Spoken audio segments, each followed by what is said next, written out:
নোয়াখালীর বেগমগঞ্জের মীর ওয়ারিশপুরের মীর আলীপুর গ্রামে বন্যায় ক্ষতিগ্রস্ত ৫১টি পরিবারকে অগভীর নলকূপ দিয়েছে আন নূর ফাউন্ডেশন নামের একটি স্বেচ্ছাসেবী প্রতিষ্ঠান।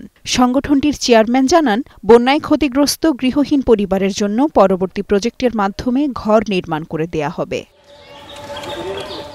আমরা আন নূরের পক্ষ থেকে মীর আলীপুরবাসী যারা বন্যায় কবলিত ক্ষতিগ্রস্ত হয়েছে তাদের ৫১টি পরিবারের পাশে ৫১টি কল খরচ সবকিছু সহকারে আমরা দাঁড়াতে পেরেছি। এজন্য আমরা আল্লাহ রাব্বুল আলামিনের শুকরিয়া আদায় করছি, আল্লাহর কাছে তৌফিক কামনা করছি। আল্লাহ রাব্বুল আলামিন যেন আমাদেরকে এই ধরনের সেবামূলক কাজ আরও বেশি বেশি করার তৌফিক দান করেন। আমরা ইতিমধ্যে জানতে পেরেছি অনেকের বন্যায় ঘরবাড়ি ভেঙে গিয়েছে। আমাদের পরবর্তী পদক্ষেপ হচ্ছে সে সমস্ত ঘরবাড়ির নির্মাণে যেন আমরা অবদান রাখতে পারি।